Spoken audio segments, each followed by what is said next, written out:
ಆತ್ಮೀಯ ವಿದ್ಯಾರ್ಥಿಗಳೇ, focus student YouTube ಚಾನಲ್ಗೆ ಸ್ವಾಗತ. ನಾವು ಕಳೆದ ಅವಧಿಯಲ್ಲಿ ಏನು ಮಾಡೀವಿ ಅಂದ್ರೆ ರೀ, ದತ್ತಾಂಶ ನಿರ್ವಹಣೆ ಮತ್ತು ಪ್ರಸ್ತುತಿಯ ಪಾಠದಲ್ಲಿ 73ನೇ ಪೇಜ್ದಿಂದ 76ನೇ ಪೇಜ್ನಲ್ಲಿರುವಂತಹ ಸಮಸ್ಯೆಗಳನ್ನ ಸಂಪೂರ್ಣವಾಗಿ ಮಾಹಿತಿಯನ್ನು ತಿಳ್ಕೊಂಡಿವಿ. ಆ ವಿಡಿಯೋ ಇನ್ನೂ ಯಾರು ನೋಡಿಲ್ರಿ, ಮೇಲೆ ಐಕಾನ್ ಬಟನ್ ಕಾಣತತಿ, ಅದನ್ನು ಒತ್ತುವುದರ ಮೂಲಕ ನೀವು ಆ ವಿಡಿಯೋಗಳನ್ನು ನೋಡಬಹುದು. ಹಾಗಾದರೆ ವಿದ್ಯಾರ್ಥಿಗಳೇ, ಇಂದಿನ ಅವಧಿಯಲ್ಲಿ ನಾವೇನು ಮಾಡ್ರಿ, ಇನ್ನೂ ಯಾರು ಚಾನಲ್ನ ಸಬ್ಸ್ಕ್ರೈಬ್ ಮಾಡಿಲ್ಲ, ಸಬ್ಸ್ಕ್ರೈಬ್ ಮಾಡಬೇಕು. ಸಬ್ಸ್ಕ್ರೈಬ್ ಮಾಡುವುದರಿಂದ ನಿಮ್ಮ ಪ್ರೋತ್ಸಾಹ ದೊರೀತೈತಿ. ಹಾಗೂ ನೀವು ಸಬ್ಸ್ಕ್ರೈಬ್ ಮಾಡುವುದರಿಂದ ನಾವು ಯಾವುದೋ ಹೊಸ ವಿಡಿಯೋಗಳನ್ನು ಹಾಕಿದ್ದೀವಿ ಅಂದ್ರೆ ನಿಮಗೆ ಅದು ಮೊದಲು ತಲುಪ್ತತಿ. ನೀವು ಸರ್ಚ್ ಮಾಡ್ಕೋತ ಕುಂಡ್ರೋದು ಅವಶ್ಯಕತೆ ಇಲ್ಲ. ಹಾಗೆ ಮಾಡುವುದರಿಂದ ನಮಗೂ ಪ್ರೋತ್ಸಾಹ ಸಿಗ್ತತಿ. ಇನ್ನು ನೋಡ್ರಿ, ಇಂದಿನ ಅವಧಿಯಲ್ಲಿ ಏನು ಮಾಡೋಣ ಅಂದ್ರೆ ರೀ, ನಾವು ಚಿತ್ರನಕ್ಷೆಯ ಬಗ್ಗೆ ತಿಳ್ಕೊಳು.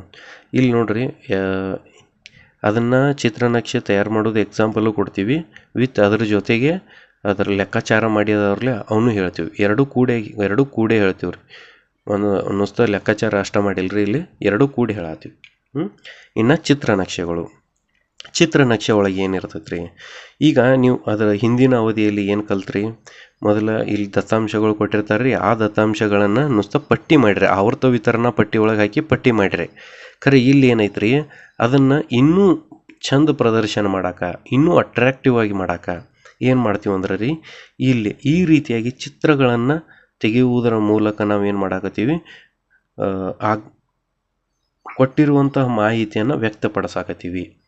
ಚಿತ್ರಗಳ ಮೂಲಕ ಏನು ಮಾಡಿರ್ತೀವಿ ರೀ, ಆ ದತ್ತಾಂಶಗಳನ್ನು ವ್ಯಕ್ತಪಡಿಸ್ತೀವಿ. ಯಾವ ರೀತಿಯಾಗಿ ನೋಡ್ರಿ, ಚಿತ್ರನಕ್ಷೆಗಳು ಯಾವುದೇ ಸಂಖ್ಯೆಗಳನ್ನು ಬರೆಯದೆ ದತ್ತಾಂಶಗಳನ್ನು ಪ್ರತಿನಿಧಿಸಲು ಒಂದು ದೃಶ್ಯ ಮತ್ತು ಸಲಹಾತ್ಮಕ ವಿಧಾನವಾಗಿದೆ.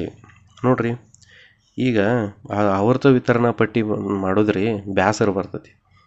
ಯಾಕಂದ್ರೆ ಅಷ್ಟು ಅಟ್ರಾಕ್ಟಿವ್ ಆಗಿ ಕಾಣ್ತತ್ರಿ. ಅದರಲ್ಲೇ ನಾವು ಕೆಲಸ ಮಾಡ್ಕೋಬೋದು, ನಮಗೆಲ್ಲ ಸಿಗ್ತೈತಿ. ಖರೆ ಚಂದ ಕಾಣಂಗಿಲ್ಲ ರೀ.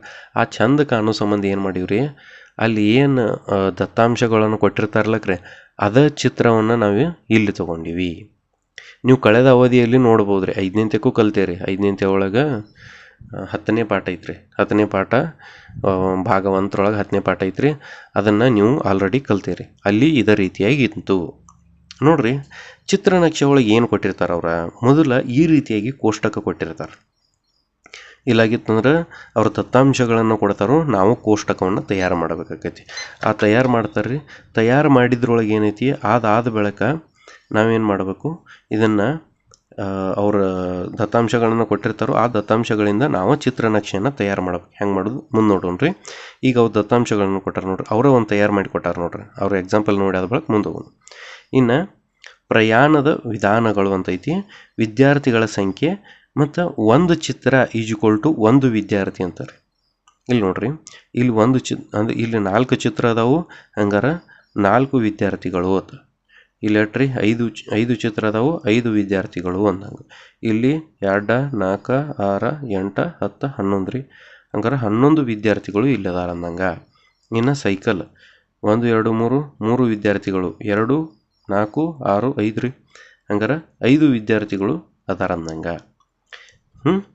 ಈ ರೀತಿಯಾಗಿ ಕೋಷ್ಟಕವನ್ನು ಒಬ್ಬರು ಕೋಷ್ಟಕವನ್ನು ಕೊಡ್ತಾರೋ, ಈ ರೀತಿಯಾಗಿ ನಾವು ಚಿತ್ರಗಳನ್ನು ತಯಾರು ಮಾಡಬೇಕು. ಇಲ್ಲಿ ನೋಡ್ರಿ, ಅಂದರೆ ಒಂದು ವಿದ್ಯಾರ್ಥಿಗಳು ಶಾಲೆಗೆ ಹೋಗೋದ್ರಿ. ಖಾಸಗಿ ಕಾರ್ ಒಳಗೆ ಯಾರು ಹೋಗಾರು, 4 ಮಂದಿ ವಿದ್ಯಾರ್ಥಿಗಳು ಬರ್ತಾರೋ.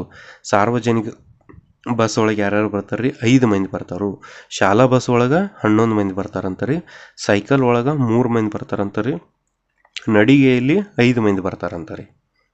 ಈ ರೀತಿಯಾಗಿ ಬರ್ತಾರೋ. ಇನ್ನು ಕೆಳಗೆ ನೋಡ್ರಿ, ವಿದ್ಯಾರ್ಥಿಗಳಿಂದ ಬಳಸಲ್ಪಡುವ ವಿವಿಧ ಪ್ರಯಾಣದ ವಿಧಾನಗಳನ್ನು ಒಮ್ಮೆಲೆ ಅರ್ಥ ಮಾಡಿಕೊಳ್ಳಲು ನಿಮಗೆ ಈ ಚಿತ್ರ ಸಹಾಯ ಮಾಡುತ್ತದೆ. ನೋಡ್ರಿ, ಚಿತ್ರ ತೆಗೆದ್ರಿಂದ ಅಟ್ರಾಕ್ಟಿವ್ ಕಾಣ್ತೈತಿ, ಮತ್ತು ಡೈರೆಕ್ಟ್ ನೋಡುವುದರಿಂದ ಗೊತ್ತಾಗ್ಬಿಡ್ತೈತಿ ಎಟ್ಟೆಟ್ಟು ಮಂದಿ ಬರಾಕತ್ತಾರೋ ಏನೇನಂತ. ಅದನ್ನು ಹೇಳ್ಯಾರ ಅವರು. ಈ ಚಿತ್ರವನ್ನು ಆಧರಿಸಿ ಮುಂದಿನ ಪ್ರಶ್ನೆಗಳಿಗೆ ಉತ್ತರಿಸಿ. ಯಾವುದೇ ರೀ ಕೋಷ್ಟಕ ಕೊಟ್ಟ ತಿಳ್ಕೊರಿ, ಅದರ ಮೇಲೆ ಈ ರೀತಿಯಾಗಿ ನಾವು ಚಿತ್ರ ತೆಗೆದಿರ್ತೈತಿ. ಚಿತ್ರ ತೆಗೆದಾದ ಬಳಿಕ 1-2 ಕ್ವಶನ್ ಕೊಟ್ಟಿರ್ತಾರೆ ಅವರು. ಆ ಕ್ವಶನ್ಗಳನ್ನು ಬಿಡಿಸ್ಬೇಕಾಕತಿ. ನೋಡ್ರಿ, ಅತಿ ಹೆಚ್ಚು ಸಂಖ್ಯೆಯ ವಿದ್ಯಾರ್ಥಿಗಳು ಯಾವ ಪ್ರಯಾಣ ವಿಧಾನದಲ್ಲಿ ಬಳಸುತ್ತಾರೆ. ನೋಡ್ರಿ, ಯಾವುದು ಅತಿ ಹೆಚ್ಚು ಸಂಖ್ಯೆ ಐತ್ರಿ, ಅತಿ ಹೆಚ್ಚು ವಿದ್ಯಾರ್ಥಿಗಳು ಯಾವ ಇದರಿಂದ ಬರ್ತಾರೆ ರೀ? ಶಾಲಾ ಪ್ರಯಾಣದಿಂದ ರೀ 11 ಬಸ್ ಶಾಲಾ ಬಸ್ ರೀ. ಶಾಲಾ ಬಸ್ ಒಳಗೆ 11 ಮಂದಿ ಬರ್ತೈತೆ ರೀ, ಹಾಗಾದ್ರೆ ಶಾಲಾ ಬಸ್ಸು ಅನ್ಬೋದು ರೀ. ಇನ್ನು ಅತಿ ಕಡಿಮೆ ಸಂಖ್ಯೆಯ ವಿದ್ಯಾರ್ಥಿಗಳು ಬಳಸುತ್ತಿರುವ ಪ್ರಯಾಣದ ವಿಧ ಯಾವುದು ಅಂತಾರೆ. ಅತಿ ಕಡಿಮೆ ಯಾವುದು ಬಳಸತ್ತಾರೆ ರೀ? ಇಲ್ಲಿ ಸೈಕಲ್ ಅಂತ ಬರಿಬೋದು ರೀ, ಇಲ್ಲಿ ಸೈಕಲ್ ಅಂತ ಬರೀದ್ರಿ, ಸೈಕಲ್ ಅಂತ ಬರ್ತೀವಿ. ಇನ್ನು ಚಿತ್ರನಕ್ಷೆಯು ದತ್ತಾಂಶಗಳನ್ನು ವಸ್ತುಗಳ ಚಿತ್ರಗಳ ಮೂಲಕ ಪ್ರತಿನಿಧಿಸುತ್ತದೆ. ಇದು ದತ್ತಾಂಶಗಳಿಗೆ ಸಂಬಂಧಿಸಿದ ಪ್ರಶ್ನೆಗಳನ್ನು ಕೆಲವು ಒಂದು ಕಣ್ಣೋಟದಿಂದ ಉತ್ತರಿಸಲು ಸಹಾಯಕ. ಅಂದ್ರೆ ಏನ್ರಿ, ಹಿಂಗೆ ಮಾಡೋದ್ರ ಮೂಲಕ ನಾವು ಚಿತ್ರನಕ್ಷೆಗಳನ್ನು ತೆಗೆಯೋದ್ರ ಮೂಲಕ ಡೈರೆಕ್ಟ್ ನೋಡಿದ ಕೂಡಲೇ ಗೊತ್ತಾಗ್ಬಿಡ್ತದ್ರಿ. ಈಗ ನೋಡ್ರಿ, ಖಾಸಗಿ ಕಾರ 4 ಮಂದಿ ಇದ್ದಾರೆ, 4 ವಿದ್ಯಾರ್ಥಿಗಳು. ಸಾರ್ವಜನಿಕ ಬಸ್ರ 5 ವಿದ್ಯಾರ್ಥಿಗಳು. ಹಿಂಗೆ ಡೈರೆಕ್ಟ್ ನೋಡಿದ ಕೂಡಲೇ ಕಣ್ಣೋಟ ಒಳಗೆ ಗೊತ್ತಾಕೈತಿ ಅಂತಾರೆ. ಅದಕ್ಕೆ ಚಿತ್ರನಕ್ಷೆನ ನಾವು ಬಳಸ್ತೀವಿ. ಇನ್ನು ಮುಂದಿನ ಪ್ರಶ್ನೆಗಳನ್ನು ನೋಡೋಣ ಬರ್ರಿ. ಇಲ್ಲಿ ನೋಡ್ರಿ, ಮೇಲಿನ ಚಿತ್ರದಲ್ಲಿ ಒಬ್ಬ ವಿದ್ಯಾರ್ಥಿಯು ಪ್ರತಿನಿಧಿಸಲು ಒಂದು ಏಕಮಾನ ಸಂಕೇತ ಮಾಡ್ಯಾರ. ನೋಡ್ರಿ, ಇಲ್ಲಿ ಏಕಮಾನ ಅಥವಾ ಪ್ರಮಾಣ ಅಂತೀವಿ ನಾವು ಅದಕ್ಕೆ. ಆ ಪ್ರಮಾಣ ಅಂದ್ರೆ ಏನ್ರಿ? ಪ್ರಮಾಣ ಅಂದ್ರೆ ಏನು ಮಾಡೋದ್ರಿ? ಒಂದು ಚಿತ್ರ ಈಕ್ವಲ್ ಟು ಎಷ್ಟು ವಿದ್ಯಾರ್ಥಿಗಳು ಅಂತ ಹೇಳೋದು, ಅದ ಪ್ರಮಾಣ ಅಂತೀವಿ ನಾವು. ಒಂದು ಚಿತ್ರ ಅಂದ್ರೆ ಎಷ್ಟು ವಿದ್ಯಾರ್ಥಿಗಳು ಅಂತ ಹೇಳ್ಬೇಕಾಕೈತಿ ನಾವು. ಇಲ್ಲಿ ಏನು ಕೊಟ್ಟಾರ್ರಿ? ಒಂದು ವಿದ್ಯಾರ್ಥಿ. ಇಲ್ಲಿ ನೋಡ್ರಿ, ಇಲ್ಲಿ ಪ್ರಮಾಣ ಕೊಟ್ಟಾರ್ರಿ, ಒಂದು ಚಿತ್ರ ಈಕ್ವಲ್ ಟು ಒಂದು ವಿದ್ಯಾರ್ಥಿ ಅಂತ. ಹಂಗಾರೆ ಒಂದು ಚಿತ್ರ ಈಕ್ವಲ್ ಟು ಒಂದು ವಿದ್ಯಾರ್ಥಿ ಅನ್ಕೊಂಡಿವಿ ನಾವು. ಆಮೇಲೆ ಏನು ಕೊಡ್ತಾರೆ ಒಬ್ಬೊಬ್ರ? ಒಂದು ಚಿತ್ರ ಈಕ್ವಲ್ ಟು 4 ವಿದ್ಯಾರ್ಥಿಗಳು ಅಂತಾರೆ, 10 ವಿದ್ಯಾರ್ಥಿಗಳು ಅಂತಾರೆ. ಅದನ್ನು ನಮಗೆ ಯಾವ ರೀತಿ ಗ್ರಾಫ್ ತೆಗಿಬೇಕು, ಚಿತ್ರ ಬಿಡಿಸ್ಬೇಕ್ರಲ್ಲ, ಅದರ ಮೇಲೆ ಡಿಪೆಂಡ್ ಇರ್ತೈತೆ. ಅದನ್ನು ಮುಂದೆ ನೋಡೋಣ ನೋಡಿ. ಇನ್ನು ಉದಾಹರಣೆ, ಇದು ನೆಕ್ಸ್ಟ್ ಉದಾಹರಣೆ ನೋಡೋಣ್ರಿ. ನಂದ ಕಿಶೋರ್ ಬೆರಾಸಿಯಾದಲ್ಲಿ ತಮ್ಮ ಮಾಧ್ಯಮಿಕ ಶಾಲಾ ಮಕ್ಕಳು ಎಷ್ಟು ದಿನ ರಾತ್ರಿ ಕನಿಷ್ಠ 9 ಗಂಟೆಯ ಕಾಲ ನಿದ್ರಿಸುತ್ತಾರೆ ಎಂಬುದರ ಬಗ್ಗೆ ಪ್ರತಿಕ್ರಿಯೆಗಳನ್ನು ಸಂಗ್ರಹಿಸಿದರು. ಅವರು ದತ್ತಾಂಶಗಳಿಂದ ಒಂದು ಚಿತ್ರ ನಕ್ಷೆಯನ್ನು ತಯಾರಿಸಿದರು. ನೋಡ್ರಿ, ಅವರು ಏನು ಮಾಡ್ತಾರಂತ, ದತ್ತಾಂಶಗಳನ್ನು ಅಂದ್ರೆ ಏನು ಮಾಡ್ತಾರೆ? ಕಿಶೋರನವರ ಬೆರಾಸಿಯಾದಲ್ಲಿ ಮಾಧ್ಯಮಿಕ ಶಾಲೆಯೊಳಗೆ ಏನು ಮಾಡ್ತಾರೆ? ಕನಿಷ್ಠ ವಿದ್ಯಾರ್ಥಿಗಳು ಎಷ್ಟು ತಾಸು ಮಕ್ಕೋತಾರು ಅಂತ ಒಂದು ಪಟ್ಟಿ ಮಾಡ್ತಾರಂತ. ಇನ್ನು 9 ತಾಸು ಯಾರು ಮಕ್ಕೋತಾರೋ ಅನ್ನೋಕೆ ಇದೆ. ಇನ್ನು ಮಕ್ಕಳ ಸಂಖ್ಯೆ ನೋಡ್ರಲ್ಲಿ, ಮಕ್ಕಳ ಸಂಖ್ಯೆ ಐತಿ ಇಲ್ಲಿ ಪ್ರತಿಕ್ರಿಯೆಗಳು ಅಂದಾರ. ಯಾವಾಗಲೂ ಅಂದ್ರೆ ದಿನ ಮಕ್ಕೋರ, ಕೆಲವೊಮ್ಮೆ ಯಾವಾಗರೇ ಒಮ್ಮೆ ಅಷ್ಟೇ 9 ತಾಸು ಮಕ್ಕೋರ, ಎಂದಿಗೂ ಇಲ್ಲ ಅವರು ಎಂದಿಗೂ 9 ತಾಸು ಮಕ್ಕೊಳ್ಳಂಗೆ ಇಲ್ಲತ್ರ, ಅಂದ್ರೆ ಜಲ್ದಿ ಎದ್ದು ಬಿಡ್ತಾರು ಅನ್ನಂಗೆ. ಇನ್ನು ಮಕ್ಕಳ ಸಂಖ್ಯೆ ಇಲ್ಲಿ ನೋಡ್ರಿ, ಒಂದು ತ್ರಿಕೋನ ಒಳಗೆ ಕೊಟ್ಟಾರ್ರಿ. ಈ ಒಂದು ತ್ರಿಕೋನ ಅಂದ್ರೆ 10 ಮಕ್ಕಳು. ನಿಮಗೆ ಪ್ರಮಾಣ ಹೆಂಗೆ ತಗೋದಂತ ಗೊತ್ತಾತ್ರಿ? ಈಗ ಇಲ್ಲಿ ಎಷ್ಟು ಅಂದವ್ರಿ? 10, 20, 30, 40, 50 ವಿದ್ಯಾರ್ಥಿಗಳು ಅದಾರ. ಈಗ 50 ವಿದ್ಯಾರ್ಥಿಗಳ್ನು ಎಲ್ಲಾರನ್ನೂ ಹಿಂಗೆ ತ್ರಿಕೋನ ತಗೋತ ಕೂತ್ನಂದ್ರೆ ಭಾಳ ದೊಡ್ಡದಾಕೈತಿರಲ್ಲ, ಅದು ಸರಿ ಕಾಣಂಗಿಲ್ಲ. ಅದರ ಸಂಬಂಧ ಏನು ಮಾಡ್ಕೊಂಡಾರ ಅವ್ರ? ಒಂದು ಚಿತ್ರ ಈಕ್ವಲ್ ಟು 10 ವಿದ್ಯಾರ್ಥಿಗಳು ಅಂದ್ಕೊಂಡಾರ್ರಿ. ಈಗ ನೋಡ್ರಿ, ಅದನ್ನ ಹೆಂಗೆ ಕಂಡು ಹಿಡಿಬೇಕು? ಈಗ 50 ಕೊಟ್ಟಿರೋ ತಿಳ್ಕೊರಿ ಅವ್ರು ಎಷ್ಟು? ಒಂದು ಚಿತ್ರ ಅಂದ್ರೆ 10 ಹುಡುಗರು ಅದಾರ ರೀ. ಈ ಝೀರೋ ಕ್ಯಾನ್ಸಲ್ ಆಯ್ತು, ಏನು ಉಳಿತು? 5 ಉಳಿತು ರೀ. ಹಾಗಾದ್ರೆ 5 ಚಿತ್ರಗಳು ಬರ್ತಾವೆ ಅಂದಂಗೆ. 5 ಚಿತ್ರಗಳು ಅಂದ್ರೆ 50 ವಿದ್ಯಾರ್ಥಿಗಳು ಅದಾರ ಅಂದಂಗೆ. ಇನ್ನು ನೋಡ್ರಿ, ಯಾವಾಗಲೂ ಮಕ್ಕವ್ರು ಇಟ್ಟದ್ರಿ 50 ಮಂದಿ ಅದಾರಂತ. ಕೆಲವೊಮ್ಮೆ ಯಾವಾಗರೇ ಮಕ್ಕವ್ರು 10 ರೀ, 20 ರೀ. ಇಲ್ಲಿ ನೋಡ್ರಿ, ಇಲ್ಲಿ ಅರ್ಧ ಐತ್ರಿ. ಈ ತ್ರಿಕೋನ ಅರ್ಧ ಆಗೈತಿ. ಅರ್ಧ ಆಗೈತಿ ಅಂದ್ರೆ ಏನ್ರಿ? ಇದ್ರೊಳಗೆ 10ರೊಳಗೆ ಅರ್ಧ ಆಗ್ಯಾರು ಅಂದಂಗೆ. 10ರೊಳಗೆ ಅರ್ಧ ಆಗ್ಯಾರ ಅಂದ್ರೆ ಏನ್ರಿ? 10/2 ಮಾಡೋದು ಅಂದಂಗೆ. 2 ಭಾಗ ಮಾಡತ್ತೀವ್ರಿ ನಾವು. 10ನ 2 ಭಾಗ ಮಾಡತ್ತೀವಿ. 2 ಒಂದ್ಲೆ 2 ಐದ್ಲೆ ಆಕೈತ್ರಿ. ಹಾಗಾದ್ರೆ 5 ಅಂತ ಬರಿಬೋದು ನಾವು. 5 ಅಂತ ಬರೆದೀವ್ರಿ. ಹಾಗಾದ್ರೆ ಇದು 10, ಇದು 20, ಇದು 5 ರೀ. 25 ಆಕೈತ್ರಿ. ಹಂಗಾರೆ ಟೋಟಲ್ ಎಷ್ಟು ಆತ್ರಿ? ಇದು 25 ವಿದ್ಯಾರ್ಥಿಗಳು. ಅಂತ ಅನ್ಬೋದು. ಇನ್ನು ಎಂದಿಗೂ ಇಲ್ಲ, ಒಟ್ಟೆ ಯಾವಾಗೂ ಮಕ್ಕೊಳಂಗೆ ಇಲ್ಲ ಅಂತಾರೆ 9 ತಾಸು ಅವ್ರ. ಇದು ಒಂದು ತ್ರಿಭುಜ = 10 ಅಂದ್ರೆ ರೀ 10, 20, 30, 40. ಹಾಗಾದ್ರೆ ವಿದ್ಯಾರ್ಥಿಗಳೇ 40 ವಿದ್ಯಾರ್ಥಿಗಳು ಅವ್ರು ಅದಾರ. ಇನ್ನು ಅದ್ರ ಮೇಲೆ ಒಂದೊಂದು ಉದಾಹರಣೆ ಕೊಟ್ಟಾರ ನೋಡ್ರಿ. ಯಾವಾಗಲೂ ರಾತ್ರಿ ಕನಿಷ್ಠ 9 ಗಂಟೆಗಳ ಕಾಲ ನಿದ್ರಿಸುವ ಮಕ್ಕಳ ಸಂಖ್ಯೆ. ನೋಡ್ರಿ ಇಲ್ಲಿ ಯಾವಾಗಲೂ ಅಂತೈತಿ. ಯಾವಾಗಲೂ ನಿದ್ರಿಸುವವರು ಎಷ್ಟು ಮಂದಿ ಅದಾರ ರೀ? 50 ಮಂದಿ ಅದಾರ ರೀ. ಇಲ್ಲಿ ಇದೇ ರೀತಿ ಇದನ್ನ ಹೆಂಗೆ ಬರಿಬೋದು ಅಂದ್ರೆ ಇಲ್ಲಿ ಕೊಟ್ಟಾರ ನೋಡ್ರಿ. ಕೋಷ್ಟಕದಲ್ಲಿ ಯಾವಾಗಲೂ ಇದಕ್ಕೆ 5 ಚಿತ್ರಗಳಿವೆ. 5 ಚಿತ್ರ ಅದಾವ್ರಿ. ಇದಕ್ಕೆ ಏನು ಮಾಡಿವ್ರು ನಾವು? ಅವ್ರು ಏನಂದರು 5 ಚಿತ್ರ ಇಲ್ಲದಾವು, ಒಂದು ಚಿತ್ರ ಕೊಟ್ಟು 10 ಮಕ್ಕಳಂತ. 10 ಮಕ್ಕಳು ಪ್ರತಿನಿಧಿಸುತ್ತದೆ. ಆದ್ದರಿಂದ ಏನು ಮಾಡ್ಬೇಕಂದ್ರೆ 5 ಚಿತ್ರಗಳದಾವು ಇಂಟು ಎಷ್ಟು ಮಕ್ಕಳು ಅದಾರ ರೀ? 10 ಮಕ್ಕಳು ಅದಾರ. ಹಾಗಾದ್ರೆ ಟೋಟಲ್ ಎಷ್ಟು ಆಕೈತಿ ರೀ? 5 × 10 50 ಮಕ್ಕಳನ್ನು ಸೂಚಿಸ್ತೈತಿ ಅಂತ. ಇನ್ನು ನೆಕ್ಸ್ಟ್ ಪ್ರಶ್ನೆ. ಕೆಲವೊಮ್ಮೆ ರಾತ್ರಿ ಕನಿಷ್ಠ 9 ಗಂಟೆಗಳ ಕಾಲ ನಿದ್ರಿಸುವ ಮಕ್ಕಳ ಸಂಖ್ಯೆ. ನೋಡ್ರಿ ಕೆಲವೊಮ್ಮೆ ಯಾವಾಗರೆ ಒಮ್ಮೆ ಅಟ್ಟ ಮಕ್ಕೋತಾರಂತ ಅವ್ರು. ನೋಡ್ರಿ ಎಷ್ಟು ಚಿತ್ರ ಅದಾವ ಇಲ್ಲಿ? 2 ಚಿತ್ರ ಫುಲ್ ಕಂಪ್ಲೀಟ್ ಅದಾವು, ಒಂದು ಚಿತ್ರ ಹಾಫ್ ಐತಿ, ಅರ್ಧ ಐತಿ. ನೋಡ್ರಿ 2 ಚಿತ್ರಗಳು ಸಂಪೂರ್ಣವಾಗಿ ಅದಾವು. 2 × 10 ಅಂದ್ರೆ 20 ಅಂತ ಮಾಡ್ಬೋದು. ಒಂದು ಚಿತ್ರ ಅರ್ಧ ಐತಿ. 10ರ ಅರ್ಧ ಎಷ್ಟು ಆಕೈತಿ ರೀ? 5 ಆಕೈತಿ. 5 ಆಕೈತಿ ರೀ. 5 ಆತಂದ್ರೆ ಆದ್ದರಿಂದ ಕೆಲವೊಮ್ಮೆ ಕನಿಷ್ಠ 9 ಗಂಟೆಗಳ ಕಾಲ ನಿದ್ರಿಸುವ ಮಕ್ಕಳ ಸಂಖ್ಯೆ ಎಷ್ಟು ಆಕೈತಿ ರೀ? ಇದೊಂದು 20 ರೀ, ಮತ್ತು ಇದೊಂದು 5, 25 ಆಕೈತಿ. ಇನ್ನು ಎಂದಿಗೂ ಇಲ್ಲ, ಇವ್ರು ಯಾವಾಗೂ 9 ತಾಸು ಮಕ್ಕೊಳಂಗ ಇಲ್ಲ ಅಂತಾರೆ. ಹಾಗಾದ್ರೆ ಅದನ್ನ ಹೆಂಗೆ ನೋಡ್ಬೋದು ರೀ? ನೋಡ್ರಿ ಎಂದಿಗೂ ಇಲ್ಲ ಎಂಬುದಕ್ಕೆ ಇಲ್ಲಿ 4 ಚಿತ್ರ ಅದಾವ್ರಿ. 4 ಪೂರ್ಣ ಚಿತ್ರ ಅದಾವು. ಇಲ್ಲಿ ಯಾವುದು ಅರ್ಧ ಚಿತ್ರ ಇಲ್ರಿ, ಅರ್ಧ ಚಿತ್ರ ಇಲ್ಲ. ಇಲ್ಲಿ 4ಕ್ಕೆ 4 ಪೂರ್ಣ ಚಿತ್ರ ಅದಾವು. ಆದ್ದರಿಂದ 4 × 10 = 40 ಮಕ್ಕಳು. 40 ಮಕ್ಕಳು ಅದಾರ ರೀ. 40 ಮಕ್ಕಳು ಅದಾರು. ಹಾಗಾದರೆ ರಾತ್ರಿ ಕನಿಷ್ಠ 9 ಗಂಟೆಯಷ್ಟು ಕಾಲಾವಧಿಗೂ ನಿದ್ರಿಸುವುದಿಲ್ಲ. ಅಂದರೆ 9 ಗಂಟೆ ತನಕ ಮಕ್ಕೊಳಂಗಿಲ್ಲ ಅಂತಾರೆ ಅವ್ರು. ಅಂದರೆ ಅವರು ಯಾವಾಗಲೂ 9 ಗಂಟೆಗಿಂತ ಕಡಿಮೆ ನಿದ್ರಿಸುತ್ತಾರೆ ಅಂದಂಗಂತ. ಯಾವಾಗೂ ಮಕ್ಕೊಳಂಗಿಲ್ಲ ಅಂದ್ರೆ ಏನು ರೀ? ಕಡಿಮೆ ನಿದ್ರಿಸ್ತಾರೆ. ಅಂದರೆ 8 ತಾಸಿಗೆ ಎದ್ದು ಬಿಡೋದ, 7 ತಾಸಿಗೆ ಎದ್ದು ಬಿಡೋದ, ಹಿಂಗೆ ಮಾಡ್ತಿರ್ತಾರೆ ಅವರು. ಈ ರೀತಿಯಾಗಿ ಚಿತ್ರಗಳನ್ನು ನೋಡ್ಬೋದು. ಇನ್ನು ಒಂದು ಚಿತ್ರನಕ್ಷೆಯನ್ನು ರಚಿಸುವುದು. ಈಗೇನು ಮಾಡತ್ತಾರ ಅವ್ರ? ನಿಮ್ಗೆ ದತ್ತಾಂಶಗಳನ್ನು ಕೊಡತ್ತಾರೋ, ನೀವು ಚಿತ್ರವನ್ನು ತಯಾರು ಮಾಡ್ಬೇಕು. ಈಗ ಆಲ್ರೆಡಿ ಅವ್ರು ಏನು ಮಾಡ್ಯಾರ ಇಲ್ಲಿ ಈ ಕೋಷ್ಟಕ ಅವರ ಚಿತ್ರವನ್ನು ತಯಾರು ಮಾಡ್ಯಾರ. ಈಗ ಏನು ಮಾಡೋದೈತಿ? ನೀವು ಚಿತ್ರವನ್ನು ತಯಾರು ಮಾಡೋದೈತಿ. ನೋಡ್ರಿ, ಒಂದು ದಿನ ಲೇಖನ್ ಪಾಲ್ ಪ್ರತಿ ತರಗತಿಯಲ್ಲಿ ಎಷ್ಟು ವಿದ್ಯಾರ್ಥಿಗಳು ಗೈರು ಹಾಜರಿದ್ದಾರೆ ಎಂಬುದ ದತ್ತಾಂಶಗಳನ್ನು ಸಂಗ್ರಹಿಸುವುದು.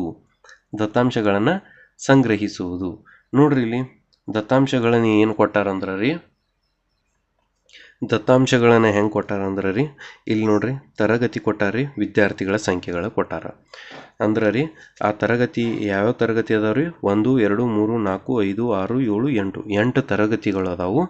ಆ ತರಗತಿಯಲ್ಲಿರುವ ಗೈರು ಹಾಜರು ವಿದ್ಯಾರ್ಥಿಗಳ ಸಂಖ್ಯೆ. ಅಂದ್ರೆ ರೀ ಆ ತರಗತಿಯಲ್ಲಿ ಎಷ್ಟು ಗೈರು ಅದಾವು? 1ನೇ ತರಗತಿ ಒಳಗೆ 3 ವಿದ್ಯಾರ್ಥಿಗಳು ಗೈರು ಹಾಜರಿದ್ದಾರೆ.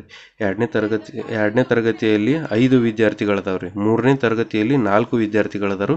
4ನೇ ತರಗತಿಯಲ್ಲಿ 2 ವಿದ್ಯಾರ್ಥಿಗಳು ಅದಾರ್ರಿ. 5ನೇ ತರಗತಿಯಲ್ಲಿ 0 ಅದಾರು. 6ನೇ ತರಗತಿಯಲ್ಲಿ 1 ಅದಾರು. 7ನೇ ತರಗತಿಯಲ್ಲಿ 5 ಮಂದಿ ಅದಾರು. 8ನೇ ತರಗತಿ ಒಳಗೆ 7 ಮಂದಿ ಅದಾರು. ಹಾಗಾದ್ರೆ ವಿದ್ಯಾರ್ಥಿಗಳೇ ನಾವೇನಂತ ಬರೀಬೋದಿದನ್ರಿ? ಅವರು ಈ ದತ್ತಾಂಶಗಳನ್ನು ಪ್ರಸ್ತುತಪಡಿಸಲು ಅಂದ್ರೆ ಮೊದಲು ನಾವು ಪ್ರಮಾಣವನ್ನು ತೆಗೆದುಕೋಬೇಕು. ಯಾವುದೋ ಚಿತ್ರವನ್ನು ತೆಗಿಬೇಕಂದ್ರೆ ರೀ ಮೊದಲು ನೀವು ಪ್ರಮಾಣ ಇಟ್ಕೋಬೇಕು. ಪ್ರಮಾಣ ಇಟ್ಕೊಂಡ್ರೆ ಮುಂದೆ ಗ್ರಾಫ್ ಬಿಡ್ಸಕ್ಕೆ ಬರ್ತೈತಿ. ಪ್ರಮಾಣ ಏನು ಅನ್ಕೊನೋರಿ? ನೋಡ್ರಿ ಇಲ್ಲಿ 7, 8, 5 ಹಿಂಗೆ ಅದಾವೆ. ಇದನ್ನು ಒಂದು ಪೇಜ್ ಒಳಗೆ ತೆಗಿಬಹುದು. ಹಾಗಾದ್ರೆ ಏನಂತ ತಿಳ್ಕೊಂಡ್ರೆ ನಾವು ಒಂದು ವಿದ್ಯಾರ್ಥಿ = ಒಂದು ಚಿತ್ರ, ಒಂದು ಚಿತ್ರ = ಒಂದು ವಿದ್ಯಾರ್ಥಿ ಅಂತ ತಿಳ್ಕೊಂಡು ಇಲ್ಲಿ ಗ್ರಾಫ ನೋಡ್ರಿ. ಗ್ರಾಫ್ ಒಳಗೆ ಹೆಂಗೆ ಬರ್ತೈತೆ ಅಂದ್ರೆ ರೀ ಮೊದಲ ನೋಡ್ರಿ ಈ ಗ್ರಾಫ್ ಅಂದ್ರೆ ಏನು? ಈ ಗ್ರಾಫ್ ಹೆಂಗೆ ತಯಾರು ಮಾಡಬೇಕು ಅಂದ್ರೆ ನೋಡ್ರಿ ಗ್ರಾಫ್ ಪೇಜ್ ಅಂತಾರೆ. ಇಲ್ಲಿ ಏನಿರ್ತೈತಿ?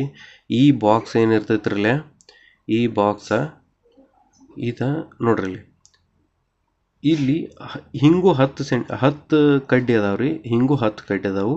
ಅಂದ್ರೆ ಒಂದು ಕಡ್ಡಿ ಅಂದ್ರೆ 1 mm ರೀ. 1 ಮಿಲಿಮೀಟರ್ ಅಂದಂಗೆ 1 ಮಿಲಿಮೀಟರ್ ಅಂದಂಗೆ ಒಂದು ಕಡ್ಡಿ ಅಂದ್ರೆ ಹಂಗಾರೆ ಹಿಂಗೆ 10 ಕಡ್ಡಿ ಇರ್ತಾವಂದ್ರೆ ಎಷ್ಟು ರೀ 10 ಮಿಲಿಮೀಟರ್ ಇರ್ತಾವ ಅಂದಂಗೆ 10 ಮಿಲಿಮೀಟರ್ ಅಂದ್ರೆ ಎಷ್ಟು ರೀ 1 ಸೆಂಟಿಮೀಟರ್ ಅಂದಂಗೆ ಹಿಂಗೂ 1 ಸೆಂಟಿಮೀಟರ್ ಇರ್ತೈತೆ ಹಿಂಗೂ 1 ಸೆಂಟಿಮೀಟರ್ ಇರ್ತೈತಿ ಇದರ ರೀತಿಯಾಗಿ ಇವೆಲ್ಲ ರಚನೆ ಆಗಿರ್ತಾವೆ ಇದ್ರ ಮೇಲೆ ಗ್ರಾಫ್ ಹೆಂಗೆ ತೆಗಿದ್ರಿ ಮೊದಲು ಏನು ಮಾಡೋದಂದ್ರೆ ರೀ ಈ ರೀತಿಯಾಗಿ ಪ್ಲಸ್ಸನ್ನು ಎಳ್ಕೊತಾರೆ ಪ್ಲಸ್ಗಳನ್ನು ಎಳ್ಕೊಂಡು ಆದ ಬಳಿಕ ಏನು ಮಾಡ್ತಾರೆ ರೀ ಈ ಪ್ಲಸ್ನ ಈಚೆ ಕಡೆ ರೀ ಈ ಗ್ರಾಫನ್ನ ಹೆಂಗೆ ರಚನೆ ಮಾಡ್ಕೋಬೇಕಂದ್ರೆ ಪ್ಲಸ್ ಅಂತ ಹೊಡೆದಿರ್ತಾರೆ ರೀ ಇಲ್ಲಿ ಏನಾಕೈತೆ ಅಂದ್ರೆ ಈಗ ನನ್ನ ಸೈಡ್ ಹೇಳತ್ತೀನಿ ರೀ ಈ ಕಡೆ ಬಲಗಡೆ ಸೈಡ್ ಆಕೈತಿ ಈ ಬಲಗಡೆ ಸೈಡ ಧನ ಸಂಖ್ಯೆಗಳನ್ನು ತೊಗೋತೀವಿ ರೀ ಧನ ಸಂಖ್ಯೆಗಳನ್ನು ತೊಗೋತೀವಿ ಇದಕ್ಕೆ ಏನಂತೀವಿ ರೀ ಹಿಂಗೆ ಅಡ್ಡ ಐತ್ರಿ ಇದು ಅಡ್ಡಕ್ಕೆ ಎಕ್ಸ್ ಅಕ್ಷ ಅಂತೀವಿ ಎಕ್ಸ್ ಅಕ್ಷ ಅಂತ ತಗೋತೀವಿ ಈ ಎಕ್ಸ್ ಅಕ್ಷದ ಎಷ್ಟು ಬೇಕಾದ ಮುಂದೆ ಹೋಗ್ರಿ ಈ ಕಡೆ ಧನ ಸಂಖ್ಯೆಗಳನ್ನು ಬರ್ತಾವು ಇನ್ನು ಏನಾಕೈತೆ ಅಂದ್ರೆ ರೀ ಇಲ್ಲಿ ನೋಡ್ರಿ ಇದು 0 ಐತ್ರಿ ಈ 0 ಮುಂದೆ ಮ್ಯಾಲೆ ಹಿಂಗೆ ಹೋಗ್ತೈತಿ ಈ ಕಡೆ ಇದಕ್ಕೆ ಏನಂತೀವಿ ರೀ ಇದು ಮ್ಯಾಲೆ ಹೋಗೋದಕ್ಕೆ ವಾಯ್ ಅಕ್ಷ ಅಂತೀವಿ ವಾಯ್ ಅಕ್ಷ ಅಂತೀವಿ ವಾಯ್ ಅಕ್ಷದೊಳಗೂ ಧನ ಸಂಖ್ಯೆಗಳನ್ನು ಹೊಕ್ಕಾವು ಇದಕ್ಕೆ ವಾಯ್ ಅಕ್ಷ ಅಂತೀವಿ ಇನ್ನು ಈ ಕಡೆ ನೋಡ್ರಿ ಇನ್ನು ಎಕ್ಸ್ ಇದು ಅಡ್ಡ ಐತ್ರಿ ಅಡ್ಡದ ಇಲ್ಲಿ 0 ಇರ್ತೈತಿ ಏನಿಲ್ಲ ಅಂದ್ರೂ ನೀವು ಇದನ್ನು ಸಂಖ್ಯಾ ರೇಖೆಯ ಮೇಲೂ ತೆಗಿಬೋದು ರೀ ಅಂದ್ರೆ ಸಂಖ್ಯಾ ರೇಖೆಯನ್ನು 2 ಸಂಖ್ಯಾ ರೇಖೆಗಳನ್ನು ಜೋಡಿಸ್ಯಾರಷ್ಟ ಛೇದಿಸ್ಯಾರು ಇದನ್ನ ಹೆಂಗೆ ಬರಿಬೋದು ರೀ ಇಲ್ಲಿ 0 ಇರ್ತೈತಿ ಈ ಕಡೆ ಎಕ್ಸ್ ಅಕ್ಷ ಅಂತ ಈ ಕಡೆ ಎಕ್ಸ್ ಡ್ಯಾಶ್ ಅಕ್ಷ ಅಂತಾರೆ ಇದಕ್ಕೆ ಎಕ್ಸ್ ಡ್ಯಾಶ್ ಅಕ್ಷ ಅಂತಾರು ಈ ಕಡೆ ಹೋದಂಗೆ ರೀ ಇದು ಅಂದರೆ ಎಡಗಡೆ ಸೈಡ್ ಹೋದಂಗೆ ಋಣ ಸಂಖ್ಯೆಗಳು ಸಿಗ್ತಾವಂತ ಈ ಕಡೆ ಬಲಗಡೆ ಸೈಡ್ ಹೋದವು ಅಂದ್ರೆ ಧನ ಸಂಖ್ಯೆಗಳು ಸಿಗ್ತಾವಂತ ರೀ ಎಡಗಡೆ ಸೈಡ್ ಹೋದವು ಅಂದ್ರೆ ಋಣ ಸಂಖ್ಯೆಗಳು ಸಿಗ್ತಾವು ಅಥವಾ ನಿಮಗೆ ಎಕ್ಸಾಂಪಲ್ ಬರ್ಬೇಕಂದ್ರೆ ಪೂರ್ಣಾಂಕ ಸಂಖ್ಯೆಗಳು ಇಲ್ಲಿ ಯಾವ ಸಂಖ್ಯೆಗಳನ್ನು ಯೂಸ್ ಮಾಡ್ತಾರೆ ರೀ ಪೂರ್ಣಾಂಕ ಸಂಖ್ಯೆಗಳನ್ನು ಯೂಸ್ ಮಾಡ್ತಾರೋ ಈಚೆ ಕಡೆ ಏನು ಮೈನಸ್ ಅದಾವ್ರಲ್ಲ ಇವು ಎಲ್ಲ ಮುಂದಿನ ಫಸ್ಟ್ ಇಯರ್ ಸೆಕೆಂಡ್ ಇಯರ್ ಒಳಗೆ ಕಲಿತೀರಿ ಅವು ಹೆಂಗೆ ಬರ್ತಾವಂತ ಇನ್ನು ನೋಡ್ರಿ ಇದು ಎಕ್ಸ್ ಅಕ್ಷ ಆಯ್ತು ಎಕ್ಸ್ ಡ್ಯಾಶ್ ಅಕ್ಷ ಆಯ್ತು ಇನ್ನು ವಾಯ್ ಅಕ್ಷರ ಇದೆ ವಾಯ್ ಅಕ್ಷ ವೈ ಡ್ಯಾಶ್ ಅಕ್ಷ ಕೆಳಗೆ ಬರ್ತೈತೆ ರೀ ವೈ ಡ್ಯಾಶ್ ಅಕ್ಷ ಈಗ ವಾಯ್ ಅಕ್ಷ ನಾವೇನು ಧನ ಸಂಖ್ಯೆಗಳು ಸಿಗ್ತಾವೆ ಅಂದ್ಕೊಂಡಿವಿ ಇನ್ನೇನು ಮಾಡ್ತೀವಿ ರೀ ಇದು ಕೆಳಗೆ ಬಂದಾಗ ಈ ಎಕ್ಸ್ ಅಕ್ಷವನ್ನು ಛೇದಿಸಿ ಕೆಳಗೆ ಬಂದಾಗ ಏನು ಮಾಡ್ತೀವಿ ರೀ ಎಲ್ಲ ಋಣ ಸಂಖ್ಯೆಗಳು ಅದಾವೆ ಈ ಋಣ ಸಂಖ್ಯೆಗಳು ಸಿಗ್ತಾವು ಈ ಋಣ ಸಂಖ್ಯೆಗಳನ್ನು ನಾವು ಬರಿತೀವಿ ಖರೆ ನಾವು ಗ್ರಾಫ್ ಒಳಗೆ ಈಗ ಬಳಸೋದೇನು ರೀ ದೋಸ್ತ ಇದನ್ನಷ್ಟ ಬಳಸ್ತೀವಿ ರೀ ಎಕ್ಸ್ ಅಕ್ಷ ವಾಯ್ ಅಕ್ಷ ನಮಗೆ ಇಷ್ಟ ಐತಿ ಇಷ್ಟ ಕಲಿನು ಮುಂದೆ ಏನು ಬರ್ತೈತಿ ರೀ ಇದು ಎಕ್ಸ್ ಡ್ಯಾಶ ವೈ ಡ್ಯಾಶ ಸೆಕೆಂಡ್ ಇಯರ್ ಕದು ಬರ್ತಾವೆ ರೀ ಆವಾಗ ನೋಡಕ್ಕೆ ಬರ್ತೈತಿ ಈಗ ನಾವು ಅಕ್ಷವನ್ನು ರಚನೆ ಮಾಡ್ಬೇಕಂದ್ರೆ ಇಷ್ಟ ಮಾಡಬೇಕು ಇನ್ನೊಂದು ಏನು ಇಂಪಾರ್ಟೆಂಟ್ ರೀ ಇದ್ರೊಳಗೆ ನಾವು ಬರೀಬೇಕಂದ್ರೆ ರೀ ಪ್ರಮಾಣವನ್ನು ಬರೀಬೇಕು ಪ್ರಮಾಣವನ್ನು ಬರೀಲ್ದ ನಮಗೆ ಗ್ರಾಫನ್ನು ತೆಗಿಯೋಕೆ ಆಗಂಗ ಇಲ್ಲ ಮೇನ್ ಮೊದಲು ಏನು ಮಾಡಬೇಕು ಪ್ರಮಾಣ ತೆಗಿಬೇಕು ಇನ್ನು ನೋಡ್ರಿ ವಿದ್ಯಾರ್ಥಿಗಳೇ ಏನಾಯ್ತಂದ್ರೆ ರೀ ನೋಡ್ರಿ ಇಲ್ಲಿ ಇವ್ರು ಏನು ಮಾಡ್ಯಾರು ಹಿಂಗೊಂದು ಅಕ್ಷವನ್ನು ತಯಾರು ಮಾಡ್ಯಾರಿ ಹಿಂಗೆ ಒಂದು ಅಕ್ಷ ತಯಾರು ಮಾಡ್ಯಾರು ಇದಕ್ಕೆ ನಾ ಎಕ್ಸ್ ಅಕ್ಷ ಅಂತನು ಇದಕ್ಕೆ ವಾಯ್ ಅಕ್ಷ ಅಂತ ಸರಿ ಎಕ್ಸ್ ಅಕ್ಷ ವಾಯ್ ಅಕ್ಷ ಅಂತಾನೆ ಇಲ್ಲಿ ಏನು ಮಾಡೋಣ್ರಿ ಮೊದಲ ಈಚೆ ಕಡೆ ಏನು ಬರ್ಕೊಂಡು ಗೈರು ಹಾಜರಾದ ವಿದ್ಯಾರ್ಥಿಗಳ ಸಂಖ್ಯೆ ಗೈರು ಹಾಜರಾದ ವಿದ್ಯಾರ್ಥಿಗಳ ಸಂಖ್ಯೆ ಇನ್ನು ಈ ಕಡೆ ತರಗತಿಗಳು ಅದಾವೆ ಅಂದ್ರೆ ಈ ಕಡೆ 1ನೇಂತೆ 2ನೇಂತೆ 3ನೇಂತೆ 4ನೇಂತೆ ಈ ಕಡೆ ತರಗತಿ ತೊಗೊಂಡ್ರಿ ಈ ಕಡೆ ಗೈರು ಹಾಜರಿ ತೊಗೊನು ಈ ರೀತಿಯಾಗಿ ತೊಗೋಬಹುದು ಸರ ಈ ಕಡೆ ತರಗತಿ ಯಾಕೆ ತೊಗೊಂಡೇರಿ ಈ ಕಡೆ ಗೈರು ಹಾಜರಿ ಯಾಕೆ ತೊಗೊಂಡೇರಿ ನೀವು ಇದನ್ನು ಈ ಕಡೆ ಮಾಡ್ಕೋಬೋದು ಇದನ್ನು ಈ ಕಡೆ ಮಾಡ್ಕೋಬೋದು ನಮಗೆ ಏನು ಬೇಕಾಗಿರ್ತೈತೆ ರೀ ಯಾವ್ದು ಹೆಚ್ಚು ಮೂವಿಂಗ್ ಒಳಗಿರ್ತೈತ್ರಲ್ಲ ಗೈರು ಹಾಜರು ವಿದ್ಯಾರ್ಥಿಗಳು ಹಿಂಗೆ ಈ ಕಡೆ ಹೆಚ್ಚದಾರು ನಾ ಇದನ್ನು ತರಗತಿ ಸಂಖ್ಯೆಗಳನ್ನು ಇಲ್ಲಿ ಕೆಳಗೆ ತೊಗೋಬೋದು ಗೈರು ಹಾಜರಿ ನಾ ಈ ಕಡೆ ತೊಗೋಬೋದು 1 2 3 ಹಿಂಗೆ ಹೋಗ್ತೈತಿ ಬಟ್ ನಮಗೆ ನೋಡಿದಾಗ ಜಲ್ದಿ ಗೊತ್ತಾಗಬೇಕು ಅದಕ್ಕೆ ನಾವೇನು ಮಾಡಬೇಕು ಈ ರೀತಿಯಾಗಿ ತೊಗೊಂಡಿವಿ ನೋಡ್ರಿ ಈ ಕಡೆ ತರಗತಿ ತೊಗೊಂಡಿದ್ದೀವಿ ತಿಳ್ಕೊರಿ ಹಿಂಗೆ ಉದ್ದಕ್ಕೆ ಹೋಗಿತ್ತು ಅದರ ಸಂಬಂಧ ನಾವೇನು ಮಾಡೀವಿ ಹಿಂಗೆ ಅಡ್ಡ ತೊಗೊಂಡಿವಿ ನಿಮ್ಗೆ ಹೆಂಗೆ ಇಷ್ಟ ಆಕೈತಿಲ್ಲ ಹಂಗೆ ತೊಗೋಬೋದು ಖರೆ ಯಾವ್ದು ಚಂದ ಕಾಣ್ತೈತಿಲ್ಲ ಅದನ್ನ ಮಾಡ್ರೆ ಚಲೋ ಆಕೈತಿ ಬೇರೆದವ್ರಿಗೂ ತಿಳಿತೈತಿ ನಮಗೂ ತಿಳಿತೈತಿ ಇಲ್ಲಿ ನೋಡ್ರಿ ತರಗತಿಗಳು ಇನ್ನು ಗೈರು ಹಾಜರಿ ಸಂಖ್ಯೆಗಳು ರೀ 1ನೇ ತರಗತಿ ಒಳಗೆ ಎಷ್ಟು ಮಂದಿ ಅದಾರು ಇಲ್ಲಿ ನೋಡ್ರಿ ನಾವು ಮೊದಲ ಪ್ರಮಾಣ ತೊಗೊಂಡಿವಿ ಪ್ರಮಾಣ ಅಂದರೆ ಎಷ್ಟು ರೀ ಒಂದು ಚಿತ್ರ ಈಜ್ಕೊಟ್ಟು ಒಂದು ವಿದ್ಯಾರ್ಥಿ ಅಂತ ಹಾಗಾದ್ರೆ ಇಲ್ಲಿ ಎಷ್ಟು ಅದಾವ ರೀ 1ನೇಂತೆ ಒಳಗೆ ಎಷ್ಟು ಮಂದಿ ಅದಾರ ರೀ 3 ಗೈರು ಹಾಜರಿ ಅದಾವು 2ನೇಂತೆ ಒಳಗೆ 1 2 3 4 5 ಗೈರು ಹಾಜರಿಗಳು ಅದಾವು 3ನೇಂತೆ ಒಳಗೆ 1 2 3 4 ಗೈರು ಹಾಜರಿ ವಿದ್ಯಾರ್ಥಿಗಳು ಅದಾರು ಇನ್ನು 4ನೇಂತೆ ಒಳಗೆ 2 ಗೈರು ಹಾಜರು ವಿದ್ಯಾರ್ಥಿಗಳದರು. 5ನೇದ್ರೊಳಗೆ ರೀ ಯಾರೂ ಇಲ್ಲ. ಯಾರೂ ಇಲ್ಲಂದ್ರೆ ಯಾವುದು ಚಿತ್ರ ತೆಗಿಯೋಂಗಿಲ್ಲ. ಇನ್ನು 6ನೇಂತೆ ಒಳಗೆ ರೀ 6ನೇಂತೆ ಒಳಗೆ ಒಬ್ರು ಗೈರು ಹಾಜರಿ ಅದಾರ ರೀ. ಇನ್ನು 7ನೇಂತೆ ಒಳಗೆ ರೀ 1 2 3 4 5 ಮಂದಿ ಗೈರು ಹಾಜರಿ ಅದಾರಂತ. ಇನ್ನು 8ನೇಂತೆ ಒಳಗೆ 1 2 3 4 5 6 7 ಟೋಟಲಾಗಿ 7 ವಿದ್ಯಾರ್ಥಿಗಳು 2 4 6 7 ವಿದ್ಯಾರ್ಥಿಗಳು ಗೈರು ಹಾಜರಿ ಅದಾರಂತಾರೆ. ಈ ರೀತಿಯಾಗಿ ನಾವು ಗ್ರಾಫನ್ನು ರಚಿಸಬಹುದು. ನೋಡ್ರಿ ಇಲ್ಲಿ ಇನ್ನೊಂದು ಕೊಟ್ಟಾರ್ರಿ. ಅದೇ ಸಮಯದಲ್ಲಿ ಅವರು ಸಹಪಾಠಿಗಳಾದ ಜರೀನಾ ಮತ್ತು ಸಂಗೀತ ಪ್ರತಿ ತರಗತಿಯಲ್ಲಿ ಎಷ್ಟು ವಿದ್ಯಾರ್ಥಿಗಳು ಇದ್ದಾರೆ ಎಂಬುದು ದತ್ತಾಂಶವನ್ನು ಸಂಗ್ರಹಣೆ ಮಾಡ್ತಾರಂತಾರೆ. ಈಗ ಒಂದು ಕ್ಲಾಸ್ ಒಳಗೆ ಎಷ್ಟು ಮಂದಿ ಆಬ್ಸೆಂಟ್ ಅದಾರಂತ ದತ್ತಾಂಶಗಳನ್ನ ಕೊಟ್ಟಿದ್ರಿ. ಈಗೇನು ಮಾಡ್ತಾರೆ ಅವ್ರ ಒಂದು ತರಗತಿ ಒಳಗೆ ಎಷ್ಟು ಹುಡುಗರು ಅದಾರಂತ ಅವ್ರ ಏನು ಮಾಡತ್ತಾರ್ರಿ ದತ್ತಾಂಶಗಳನ್ನು ತಯಾರು ಮಾಡತ್ತಾರೆ. ನೋಡ್ರಿ ಇಲ್ಲಿ ತರಗತಿ 1 2 3 4 8 ತನಕ ಐತ್ರಿ. ಇಲ್ಲಿ ವಿದ್ಯಾರ್ಥಿಗಳ ಸಂಖ್ಯೆ 1ನೇಂತೆ ಒಳಗೆ ಎಷ್ಟು ಮಂದಿ ಅದಾರ ರೀ 33 ಅದಾರ ರೀ. 2ನೇಂತೆ ಒಳಗೆ 35, 3ನೇಂತೆ ಒಳಗೆ 20, 4ನೇಂತೆ ಒಳಗೆ 25, 5ನೇಂತೆ ಒಳಗೆ 30, 6ನೇಂತೆ ಒಳಗೆ 25, 7ನೇಂತೆ ಒಳಗೆ 30, 8ನೇಂತೆ ಒಳಗೆ 20 ಮಂದಿ. ಎಷ್ಟು ಮಂದಿ ಹುಡುಗರು ಅದಾರ. ಇನ್ನು ನೋಡ್ರಿ ದತ್ತಾಂಶಗಳನ್ನು ಚಿತ್ರನಕ್ಷೆಯ ಮೂಲಕ ತೋರಿಸಲು ಬಯಸಿದರೆ ಅವರು ಲಖನ್ಪಾಲ್ ಮಾಡಿದಂತೆ ಪ್ರತಿ ವಿದ್ಯಾರ್ಥಿಗೂ ಒಂದು ಸಂಕೇತವನ್ನು ಉಪಯೋಗಿಸಬೇಕು. ಅವರು ಯಾವ ಸವಾಲುಗಳನ್ನು ಎದುರಿಸಬಹುದು. ಈಗ ನೋಡ್ರಿ, ಈಗ ಒಂದು ಚಿತ್ರ = ಒಂದು ವಿದ್ಯಾರ್ಥಿ ಅಂತ ತೊಗೊಂಡಿವಂತ ತಿಳ್ಕೊರಿ. ಅವಾಗ ಏನು ಮಾಡ್ಬೇಕಾಕೈತಿ ನಾವು ಒಂದು ಚಿತ್ರ = ಒಂದು ವಿದ್ಯಾರ್ಥಿ ಅಂದ್ರೆ 40-50 ಗಂಟೆ ಇನ್ನು 30 ಗಂಟೆ ಚಿತ್ರ ತೆಗಿಬೇಕ್ರಲ್ಲ. ಅದಕ್ಕೆ ಏನು ಮಾಡ್ನು ಜರೀನಾ ಇದು ಪರಿಹರಿಸಲು ಒಂದು ಉಪಾಯ ಮಾಡಿದಳು.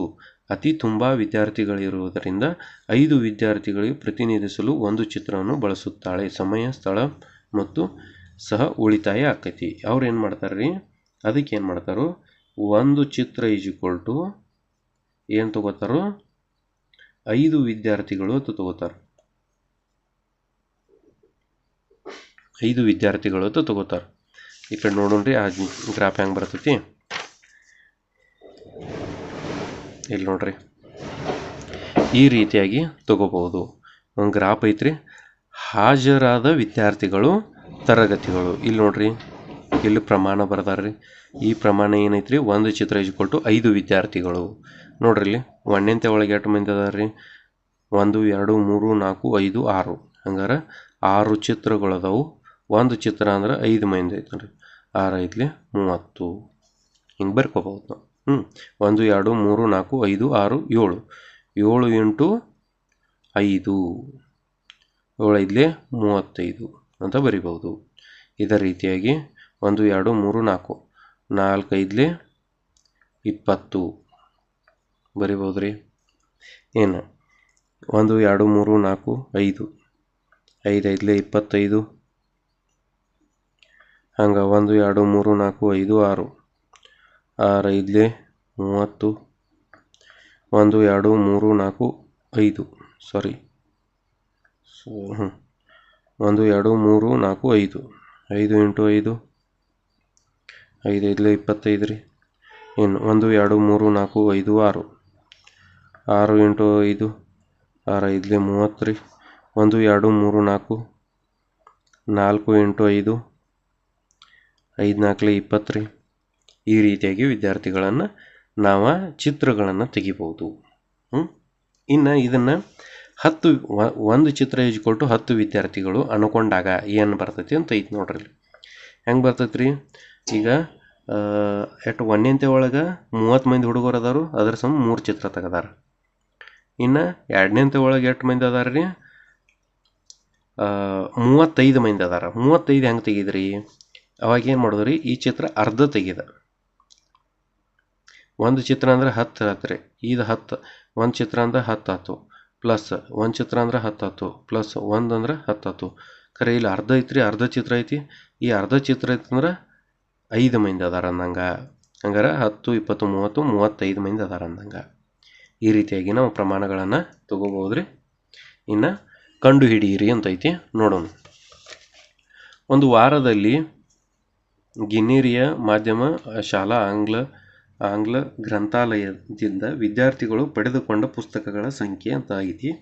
ಇಲ್ಲಿ ಸೋಮವಾರ, ಮಂಗಳವಾರ, ಬುಧವಾರ ದಿನಗಳು ಕೊಟ್ಟರು. ತೆಗೆದುಕೊಂಡ ಪುಸ್ತಕಗಳು ಕೊಟ್ಟಾರ್ರಿ. ಅವರ ಎಷ್ಟಂತ ಕೊಡಂಗಿಲ್ಲ, ಈ ಚಿತ್ರ ಒಳಗೆ ಕೊಟ್ಟು ಬಿಡ್ತಾರೆ. ಇಲ್ಲಿ ನೋಡ್ರಿ, ಒಂದು ಪುಸ್ತಕ ಇಕ್ವಲ್ಟು ಒಂದು ಪುಸ್ತಕ ಅದ, ಅಂದ್ರೆ ಒಂದು ಪುಸ್ತಕದ ಚಿತ್ರ ಇಜ್ಕೊಲ್ಟು ಒಂದು ಪುಸ್ತಕ ಅಂತ. ಹಂಗಾರೆ ಸೋಮವಾರ, ಮಂಗಳವಾರ, ಬುಧವಾರ, ಗುರುವಾರ, ಶುಕ್ರವಾರ, ಶನಿವಾರ. ಇಲ್ಲಿ ನೋಡ್ರಿ ಎಷ್ಟು ಕೊಟ್ಟಬಹುದು ಅವ್ರ. ಇದು ಎಷ್ಟು ಕೊಟ್ಟಾರ್ರಿ?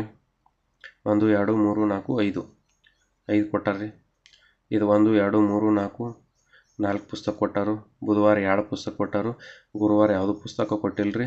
ಆಮೇಲೆ 1 2 3 4 5 ರೀ, 5 ಪುಸ್ತಕ ಕೊಟ್ಟಾರು. ಶುಕ್ರವಾರ ಇನ್ನು 1 2 3 4 5 6 7 8 ಶನಿವಾರ 6 ಪುಸ್ತಕ ಕೊಟ್ಟಾರಂತಾರೆ. ನೋಡೋಣ್ರಿ, ಇನ್ನು ಕಂಡು ಹಿಡೀರಿ. ನೋಡೋಣ. ನೋಡ್ರಿ ಇಲ್ಲಿ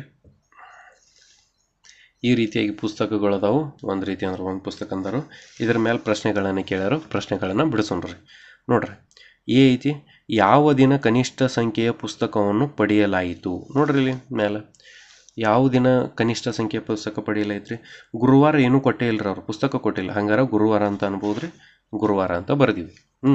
ಇನ್ನು ವಾರದಲ್ಲಿ ಪಡೆದುಕೊಂಡ ಒಟ್ಟು ಪುಸ್ತಕಗಳ ಸಂಖ್ಯೆ ಅಂದ್ರೆ ನೋಡ್ರಿ, ಅವ್ರು ಏನು ಅನ್ನತ್ತಾರೋ, ಒಂದು ವಾರ ಒಳಗ್ರಿ ಟೋಟಲ್ ಸೋಮವಾರದಿಂದ ಶನಿವಾರ ತನಕ ಒಟ್ಟು ಪುಸ್ತಕಗಳ ಸಂಖ್ಯೆ ಅನ್ನತ್ತಾರ ಅವ್ರು. ಒಟ್ಟು ಪುಸ್ತಕಗಳ ಸಂಖ್ಯೆ ಅಂದರೆ ಏನು ಮಾಡ್ಬೇಕ್ರಿ? ಎಲ್ಲ ಕೂಡಿಸ್ಬೇಕು. ನೋಡ್ರಿ, ಸೋಮವಾರ 5 ಪುಸ್ತಕ ತೊಗೊಂಡರು. ಆಮೇಲೆ ಮಂಗಳವಾರ 4 ಪುಸ್ತಕ ತೊಗೊಂಡರು. ಬುಧವಾರ 2 ಪುಸ್ತಕ ತೊಗೊಂಡರು. ಗುರುವಾರ ತೊಗೊಂಡಿಲ್ರಿ, ಅದ್ರ ಸಂಬಂಧ ನಾವು ತೊಗೊಂಡಿಲ್ಲ. ಶುಕ್ರವಾರ 5 ಪುಸ್ತಕ ತೊಗೊಂಡರು. ಆಮೇಲೆ ಶನಿವಾರ 8 ಪುಸ್ತಕ ತೊಗೊಂಡರು. ಹಂಗಾರೆ ಟೋಟಲ್ ಆಗಿ ಕೂಡಿಸಿರ ಎಷ್ಟು ಆಕೈತ್ರಿ? 24 ಪುಸ್ತಕಗಳು ಆಕಾವ್ರಿ. ಇನ್ನು ಸಿ ಕ್ವಶನ್ ರೀ. ನೋಡ್ರಿ, ಸಿ ಕ್ವಶನ್ ಐತಿ, ಯಾವ ದಿನ ಗರಿಷ್ಠ ಸಂಖ್ಯೆಯ ಪುಸ್ತಕವನ್ನು ಪಡೆಯಲಾಯಿತು? ಯಾವ ದಿನ ಗರಿಷ್ಠ ಸಂಖ್ಯೆಯನ್ನು ಪುಸ್ತಕ ಪಡೆಯಲಾಯ್ತು ರೀ?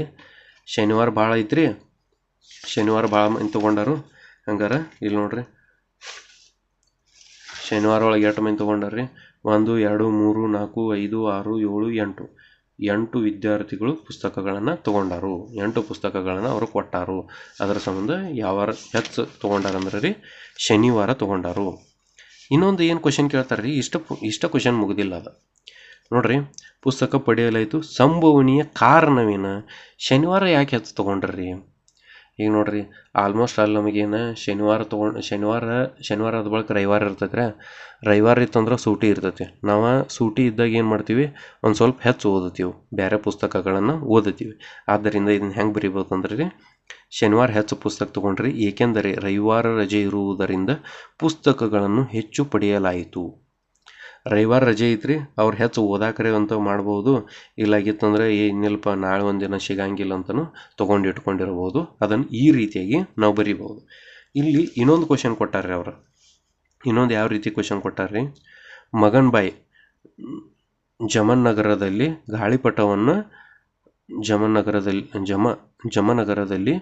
ಗಾಳಿಪಟವನ್ನು ಮಾರುತ್ತಾರೆ. ಹತ್ತಿರದ ಹಳ್ಳಿಗಳಿಂದ 6 ಅಂಗಡಿಗಳು ಅವರಿಂದ ಗಾಳಿಪಟವನ್ನು ಖರೀದಿಸಲು ಬರುತ್ತಾರೆ. ಅಂದ್ರೆ ಸುತ್ತೂರು ಊರುಗಳು ಇರ್ತಾವಲ್ಲ, ಅವ್ರ ಅಂಗಡಿದಿಂದನೇ 6 ಅಂಗಡಿಗಳು ತೊಗೊಳಕ್ಕೆ ಬರ್ತಾವಂತ. ಆ 6 ಅಂಗಡಿಗಳಿಗೆ ಮಾರಿದ ಗಾಳಿಪಟಗಳ ಸಂಖ್ಯೆಯನ್ನು ಮುಂದೆ ನೀಡಲಾಗಿದೆ ಅಂದರೆ. ಮುಂದೆ ಈ ರೀತಿಯಾಗಿ ಅವರು ಕೋಷ್ಟಕ ಕೊಟ್ಟಾರು. ಆ ಕೋಷ್ಟಕದಿಂದ ನಾವು ಏನು ಮಾಡ್ಬೇಕ್ರಿ? ಗ್ರಾಫನ್ನು ರಚನೆ ಮಾಡಬೇಕು. ನೋಡ್ರಿ, ಇಲ್ಲಿ ಚಮನ್ ಅದಾನ್ರಿ, ಅಂದ್ರೆ ಅವ್ರ ಅಂಗಡಿಯವರು 6 ಅಂಗಡಿಯವರು ಬರ್ತಾರಂದ್ರಲ್ಲಕ್ರಿ, ಇವ್ರಿ ಅವರು.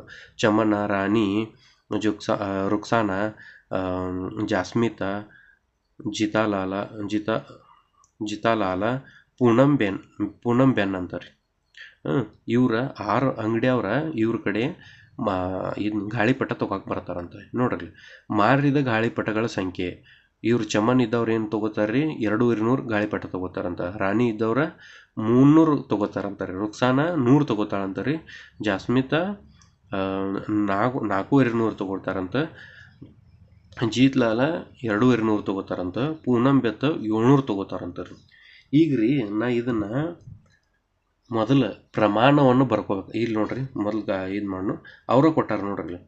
100 ಗಾಳಿಪಟಗಳನ್ನು ಪ್ರತಿನಿಧಿಸಲು ಒಂದು ಗಾಳಿಪಟದ ಸಂಕೇತ ಸಂಕೇತವನ್ನು ಉಪಯೋಗಿಸಿ ಒಂದು ಚಿತ್ರನಕ್ಷೆಯನ್ನು ತಯಾರಿಸಿ ಅಂತ ಐತಿ. ಅಂದ್ರೆ ಅವರು ಕೊಟ್ಟುಬಿಟ್ಟಾರ್ರಿ ಪ್ರಮಾಣ. ನಾವು ಕಂಡು ಹಿಡಿಯೋಕ್ಕಿಂತನೂ ಅವರ ಮೊದಲು ಕೊಟ್ಟುಬಿಟ್ಟಾರ. ಅವರ ಏನು ಕೊಟ್ಟಾರ್ರಿ, 1 ಗಾಳಿಪಟ ತೆಗೆದ್ರೆ 100 ಗಾಳಿಪಟಕ್ಕೆ ಸಮ ಅಂತ ಅಂದಾರ. ಈಗ ನೋಡ್ರಿ ಇದರ ಚಿತ್ರನಕ್ಷೆ ಹೆಂಗೆ ಆಕೈತೆ ಅಂತಾರೆ, ಇಲ್ಲಿ ನೋಡ್ರಿ ಈ ರೀತಿಯಾಗಿ ನಾವು ಚಿತ್ರನಕ್ಷೆಯನ್ನು ತಗೊಂಡಿವಿ. ನೋಡ್ರಿ ಇಲ್ಲಿ ಈ ಕಡೆ ಏನು ತೊಗೊಂಡಿವಿ, ಮಾರಿದ ಗಾಳಿಪಟಗಳ ಸಂಖ್ಯೆ. ಈ ಕಡೆ ಏನು ತೊಗೊಂಡಿವಿ, ಅಂಗಡಿ, ಯಾರ್ಯಾರ್ದು ಅಂಗಡಿ ಇರ್ತೈತಿರಲ್ಲ ಅಂಗಡಿಯವರ ಸಂಖ್ಯೆ, ಯಾರ್ಯಾರು ಅಂಗಡಿ ಅದಾರ್ರಿ ಅವ್ರದ್ದು ರೀ, ಮತ್ತು ಮಾರಿದ ಗಾಳಿಪಟಗಳ ಸಂಖ್ಯೆ. ಇಲ್ಲಿ ನೋಡ್ರಿ ಚಮನ, ರಾಣಿ, ರುಕ್ಸಾನ ಯಾವಾಗೂ ಹಿಂಗೆ ಬರ್ಕೋಬೇಕ್ರೆ ಅವ್ರು ಹೆಂಗೆ ಯಾವ ರೀತಿಯೊಳಗೆ ಕೊಟ್ಟಿರ್ತಾರಲ್ಲ ಅದೇ ರೀತಿ ಬರ್ಕೋಬೇಕ್ರಿ. ಅಂದ್ರೆ ನಿಮಗೂ ಗೊತ್ತಾಕತಿ ಹೆಚ್ಚು.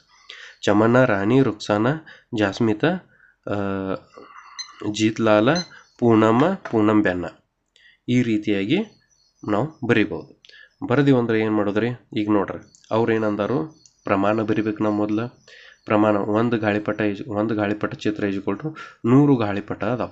ಹಂಗಾರೆ ನೋಡ್ರಿ ಇಲ್ಲಿ ಚಮನ್ ಎಷ್ಟು ತೊಗೊಂಡ್ರಿ, 1 2 ಪೂರ್ಣ ಗಾಳಿಪಟ ಅದಾವ್ರಿ.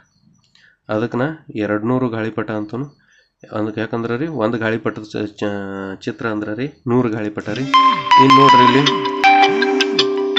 ಇನ್ನು ನೋಡ್ರಿ ಇಲ್ಲಿ ಅರ್ಧ ಗಾಳಿಪಟ ಐತಿ, ಇದಕ್ಕೆ ಅರ್ಧ ಗಾಳಿಪಟ ಐತ್ರಿ.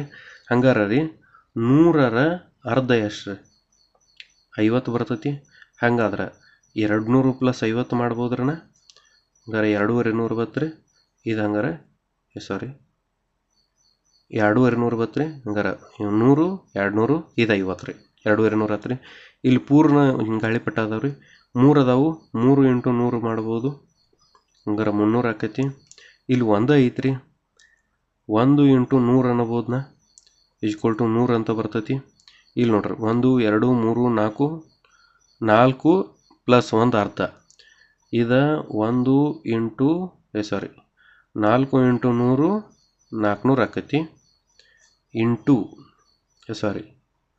ಪ್ಲಸ್ ಬರ್ತೈತಿ ರೀ ಇಲ್ಲಿ.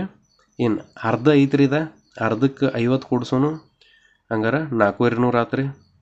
ಇನ್ನು ಇಲ್ಲಿ ನೋಡ್ರಿ 2 ಅದಾವು ಮತ್ತು 1 ಅರ್ಧ ಐತಿ. 2 ಅಂದ್ರೆ 200 ಆಯ್ತು, ಪ್ಲಸ್ ಅರ್ಧ ಅಂದ್ರೆ ಎಷ್ಟು ಆತ್ರಿ, 50 ಆತ್ರಿ. ಎಷ್ಟು ಆತ್ರಿ, ಇದು 2,200 ಆಯ್ತು. ಇನ್ನು ನೋಡ್ರಿ 1 2 3 4 5 6 7 ಗಾಳಿಪಟ ಅದಾವೆ. 7 ಗಾಳಿಪಟ ಇದ್ದು ಅಂದ್ರೆ ಗಾಳಿಪಟದ ಸಂಖ್ಯೆ ಚಿಹ್ನೆ ಇದ್ದು ಅಂದ್ರೆ ಏನಾತ್ರಿ, 7 × 100 ಆಯ್ತು. ಅಂದ್ರೆ ಎಷ್ಟು ಆತ್ರಿ, ಇದು 700 ಗಾಳಿಪಟಗಳು ಅದು. ಈ ರೀತಿಯಾಗಿ ನಾವು ಚಿತ್ರನಕ್ಷೆಯನ್ನು ಬಿಡಿಸ್ಬೇಕು. ಇನ್ನು ಮುಂದಿನ ಪ್ರಶ್ನೆಗೆ ಉತ್ತರಿಸಂತಾರೆ. ನೋಡ್ರಿ, ಎಷ್ಟು ಸಂಕೇತಗಳು ರಾಣಿ ಖರೀದಿಸಿದ ಗಾಳಿಪಟಗಳ ಪ್ರತಿನಿಧಿಸುತ್ತವೆ? ನೋಡ್ರಿ ಇಲ್ಲಿ ರಾಣಿ ಗಾಳಿಪಟಗಳನ್ನು ಖರೀದಿಸ್ಯಾಳ್ರಿ. ಎಷ್ಟು ಗಾಳಿಪಟದ ಸಂಕೇತಗಳು ಅಂದರೆ ಇದು ಗಾಳಿಪಟ ಸಂಕೇತ ರೀ. ಎಷ್ಟು ಗಾಳಿಪಟಗಳು ಅದಾವ್ರಿ? ಇಲ್ಲಿ 3 ಗಾಳಿಪಟಗಳು ಅದಾವು. ಒಂದು ಗಾಳಿಪಟ ಚಿಹ್ನೆ ಇದನ್ನ ಸಂಕೇತ ಅಂದ್ರೆ 100 ಗಾಳಿಪಟ ಬಿಡ್ರಿ. ಖರೆ ಇಲ್ಲಿ ಎಷ್ಟು ಗಾಳಿಪಟ ಅದಾವ್ರಿ? 3 ಗಾಳಿಪಟ ಅದಾವು. ಹಂಗಾರೆ 3 ಸಂಕೇತಗಳು ಅಂತ ಬರಿಬೋದು. ಯಾರು ಹೆಚ್ಚು ಸಂಖ್ಯೆಗಳ ಗಾಳಿಪಟವನ್ನು ಖರೀದಿಸಿದಾರು? ನೋಡ್ರಿ ಇಲ್ಲಿ ಮೊದಲ ಇವರೆಲ್ಲ ಕಡಿಮೆ ತೊಗೊಂಡಾರ್ರಿ. ಪೂನಂ ಬೆನ್ ಏನು ಮಾಡ್ಯಾರ್ರಿ? 700 ಗಾಳಿಪಟಗಳನ್ನು ತೊಗೊಂಡಾರ. ಹಂಗಾರೆ ನಾವು ಇಲ್ಲಿ 7 ಗಾಳಿಪಟಗಳ ಸಂಕೇತ ಅದಾವೆ. ಹಂಗಾರೆ ಯಾರು ಹೆಚ್ಚು ಗಾಳಿಪಟ ಯಾರು ಹೆಚ್ಚು ಗಾಳಿಪಟವನ್ನು ಖರೀದಿಸಿದರು? ಜಸ್ಮಿತ್ ಅಥವಾ ಚಮನ್? ಜಸ್ಮಿತ್ ಮತ್ತು ಚಮನ್ ಒಳಗೆ ಯಾರು ಗಾಳಿಪಟ ಹೆಚ್ಚು ತೊಗೊಂಡಾರ? ನೋಡ್ರಿ ಇಲ್ಲಿ ಜಸ್ಮಿತ್ ಐತಿ, ಚಮನ್ ಐತಿ. ಇಲ್ಲಿ ಚಮನ್ ಐತಿ. ಜಸ್ಮಿತ ಮತ್ತು ಚಮನ್ ಒಳಗೆ ಯಾರು ಗಾಳಿಪಟ ಹೆಚ್ಚು ತೊಗೊಂಡಾರ್ರಿ? ನೋಡ್ರಿ ಜಸ್ಮಿತ್ 1 2 3 4 4.5 ಮಾಡ್ಯಾನ್ರಿ. ಚಮನ 1 2 2.5 ಆಗೈತಿ. ಅಂದರೆ 2.5 ಹೆಚ್ಚು 4.5 ಹೆಚ್ಚು 4.5 ಹೆಚ್ಚು. ಅದರ ಸಂಬಂಧ ಜಸ್ಮಿತ್ ಅಂತ ನಾವು ಬರಿಬಹುದು. ನೋಡ್ರಿ ಇಲ್ಲಿ ಇನ್ನೊಂದು ಐತ್ರಿ. ಇನ್ನು ರುಕ್ಸಾನ ಹೇಳುತ್ತಾರೆ, ರಾಣಿ ಖರೀದಿಸಿದ ಸಂಖ್ಯೆಯ 2ರಷ್ಟಕ್ಕಿಂತಲೂ ಹೆಚ್ಚಿನ ಗಾಳಿಪಟವನ್ನು ಪೂನಂ ಬೆನ್ ಖರೀದಿಸಿದ್ದಾರೆ. ಇದು ಸರಿಯೇ ಏಕೆ ಅಂತ ಅಂದಾರ. ನೋಡ್ರಿ ಇಲ್ಲಿ ಅಂದ್ರೆ ಅವ್ರು ಏನನ್ನತ್ತಾರು, ರಾಣಿ ಎಷ್ಟು ಖರೀದಿಸ್ಯಾಳ್ರಲ್ಲ ಅದ್ರ ಡಬಲ್ ಪೂನಂ ಬೆನ್ನ ಖರೀದಿಸ್ಯಾರಂತ. ಅದು ಕರೆಕ್ಟ್ ಐತೋ ತಪ್ಪೈತೋ ನೋಡಂದಾರ. ನೋಡ್ರಿ, ರಾಣಿ ಖರೀದಿಸಿದ ಗಾಳಿಪಟ ಎಷ್ಟು ರೀ? 300 ರೀ. 2ರಷ್ಟು ಅಂದ್ರೆ ಇಂಟು 2 ಆಕೈತಿ. 300 ಇಂಟು 2 ಅಂತ ಬರಿಬೋದ್ರೇನ ಇದನ್ನು? ಅವಾಗ 3 ಇಂಟು 2 ಅಂದ್ರೆ ಬರೋದು ಅಂದ್ರೆ 600ಕ್ಕಿಂತ ಹೆಚ್ಚು ಆಕೈತ್ರಿ. 600 ಆಕೈತಿ. 3 2 8 ರೀ, 6 ಆಯ್ತು, 600 ಆತ್ರಿ. 600ಕ್ಕಿಂತ ಹೆಚ್ಚು ಆತ. ಈಗ ನೋಡ್ರಿ ಇಲ್ಲಿ 600 ಬತ್ರಿ. 600 ಬಂತು. ಇಲ್ಲಿ ನೋಡ್ರಿ, ಇನ್ನು ಈಕಿ ಎಷ್ಟು ತೊಗೊಂಡಾರ್ರಿ? ಯಾರ್ರಿ? ಪೂನಂಬೆನ್ ಎಷ್ಟು ಇದು ಮಾಡ್ಯಾರ್ರಿ? ಎಷ್ಟು ಖರೀದಿ ಮಾಡ್ಯಾರ್ರಿ? 700 ಗಾಳಿಪಟ ಅದಾವ್ರಿ ಇವರು. ಇನ್ನು ರಾಣಿವ್ ನೋಡ್ರಿ, ರಾಣಿವ್ 300 ಅದಾವ್ರಿ. 300ದ 2ರಷ್ಟು ಎಷ್ಟು ಆಕೈತ್ರಿ? 600 ಆತ್ರಿ. ನಮಗೆ ಅಲ್ಲಿ ಹಿಂದೆ 600 ಬಂದಿತ್ತು. 600 ಬಂತಂದ್ರೂ 600ಕ್ಕಿಂತ ಹೆಚ್ಚು ಐತ್ರಿ. ಪೂನಂಬೆನ್ ತೊಗೊಂಡಿದ್ದ ಈಕಿ 700 ತೊಗೊಂಡಾರ್ರಿ. 700 ತೊಗೊಂಡಿದ್ರ ರೀ, ಏನಾಕೈತ್ರಿ ಇದು? 600ಕ್ಕಿಂತ ಹೆಚ್ಚು ಅಂತ ಬರಿಬೋದ್ರಿ. ಹಾಗಾದರೆ ಇದನ್ನ ಹೆಂಗೆ ಬರಿಬೋದು ಅಂದರೆ, ಹೌದು, ಇದು ಸರಿಯಾಗಿದೆ. ರಾಣಿ ಖರೀದಿಸಿದ ಗಾಳಿಪಟಗಳ ಸಂಖ್ಯೆ 2ರಷ್ಟಕ್ಕಿಂತ ಹೆಚ್ಚು ಪೂನಂ ಗಾಳಿಪಟಗಳನ್ನು ಖರೀದಿಸಿದ್ದಾಳೆ ಅಂತ ಅನ್ನಬಹುದು.